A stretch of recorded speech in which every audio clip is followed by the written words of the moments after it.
Professor, você acredita que a educação e o vestibular, do jeito que são feitos hoje em dia, realmente preparam o aluno para algo? Não preparam para nada. A educação que nós temos hoje, os modelos avaliativos que nós temos hoje, o modelo de aula em sala de aula que nós temos hoje, o modelo educacional que nós temos hoje, são uma piada. Eles não preparam o aluno para coisa nenhuma, eles não ajudam o aluno. O sistema que nós temos hoje de avaliação ainda se chama prova. É uma coisa ridícula que tem sido feita há séculos. Como é que você acha que você é capaz de medir o conhecimento de um aluno ou preparar o aluno para alguma coisa imprimindo uma folhinha que hoje só não é mais no mimeógrafo, é na impressora, né, para que ele marque um X na resposta certa? Isso não é ensinar, isso é decorar, isso não é educar, isso é moldar, são coisas distintas. O modelo educacional que nós temos hoje não prepara para nada. Se você parar para pensar, nós saímos da escola, isso digo todos nós, você saiu sabendo muito sobre botânica, você sabia o que era sépala, pétala, cálice, corola, você sabia que, esse exemplo eu sempre falo, porque ele é muito engraçado, cara, que o coração de jacaré tem 3 cavidades, não 4, sabe? Você sai sabendo fórmula de Bhaskara, sabendo fazer pirâmide de Pascal, binômio de Newton, mas você não sabe preencher um cheque. Não sabe preencher um cheque, não sabe ler a fatura do cartão de crédito. Aí você consegue já montar um cartão de crédito, mas não sabe ler a fatura. Você sai sabendo tudo isso, sabendo que foi o Amenófis IV que instituiu o culto ao monoteísmo lá no Egito Antigo, mas você não sabe quem foram os últimos 5 presidentes do país em que você vive, porque você já tem que votar no 6º agora. Você não sabe a diferença de esquerda e direita dentro da política. Você já ouviu falar que após a Revolução Francesa, no parlamento francês surgiram, né, os jacobinos, os girondinos, porque você teve aula de história, mas você não sabe, por exemplo, o que faz um vereador, o que faz um senador. A gente não tem aula disso, cara. Eu tenho uma ideia para montar um negócio. Você não sabe nem que você tem que declarar imposto de renda. Que todo ano teu pai tá lá e fala assim, pô, tem que pagar imposto esse ano. O cara sai sem a menor informação sobre isso, meu.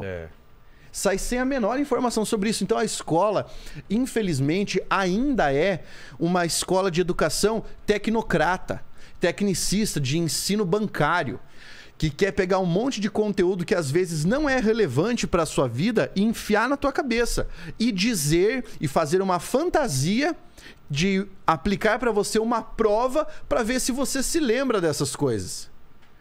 Como se isso fosse interveniente na sua vida, como se isso fosse te ajudar em alguma coisa.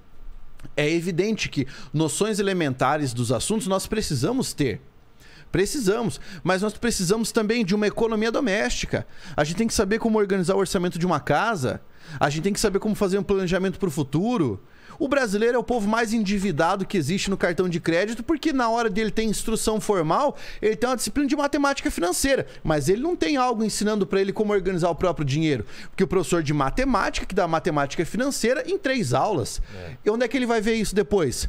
Na teoria ele vai ver na prova. E na prática? Na prática ele vai ver no bolso, mas ele vai aprender da pior forma possível. Depois que ele já está fudido, é que ele vai aprender o que era um juro.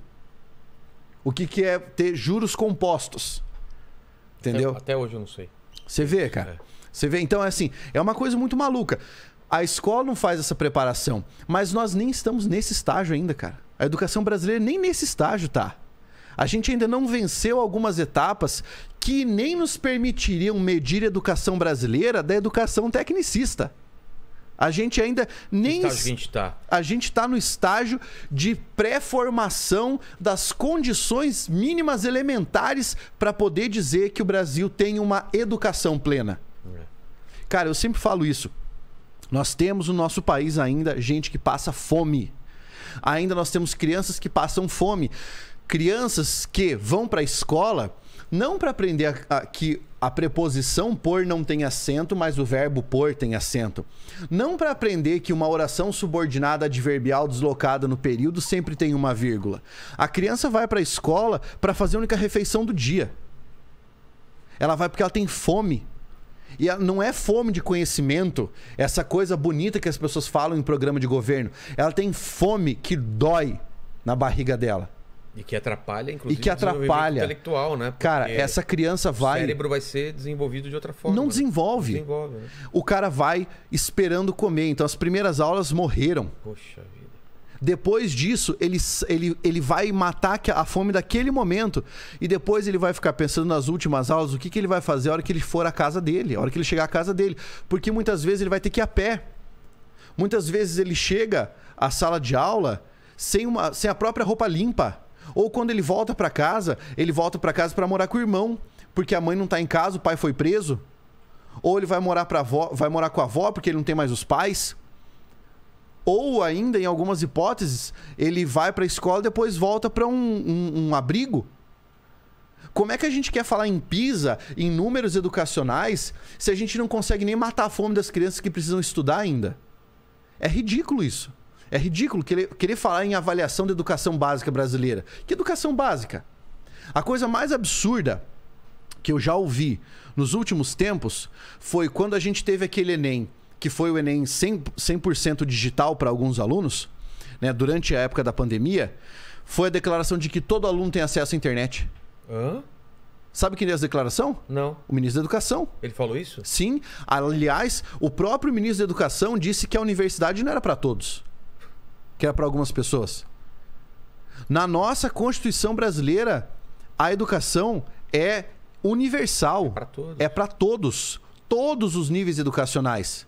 Quando a autoridade da educação do Brasil fala que universidade não é para todos e que todo mundo tem acesso à internet, ele tá olhando para qual Brasil? Ele tá equivocado de uma forma tão bizarra. Mas isso realmente é bizarro, sabe por quê? Nós temos 4 milhões de crianças que não têm acesso à internet. Acesso. Não é tem um celular ou um computador, mas a internet é ruim. Não tem acesso. Aí você pega, dos que têm acesso, quantos têm acesso a uma internet que permite assistir aula? Que permite assistir a um conteúdo como este aqui? Quantos são? Quantos ficaram um ano sem estudar? Agora, vamos lembrar do que eu falei agora há pouco, da fome? Durante a pandemia, com a escola fechada, quantos ficaram sem comer? Putz. Às vezes a escola acaba sendo um refúgio para o aluno. Sabe aquele aluno que apanha em casa? Vai para a escola para se refugiar. A escola faz um trabalho que é responsabilidade da sociedade como um todo. E tudo isso se empurra para a escola. Então, e além disso, você ouve falar que professor é doutrinador, que professor faz isso, professor faz aquilo. E tudo ainda acaba caindo no colo do próprio professor. Eu faço uma metáfora que a educação no Brasil é como se fosse o seguinte. Imagina que você está soltando pipa, sabe? E aí você começa a enrolar a linha e faz aquela cabeleira. Sei. Que você não consegue desmanchar. Aquele bololô lá. Imagina o maior bololô de linha de pipa que você pode imaginar na sua vida. Aquilo lá é educação no Brasil. Só que o detalhe é, você não tá sozinho tentando desmanchar aquilo.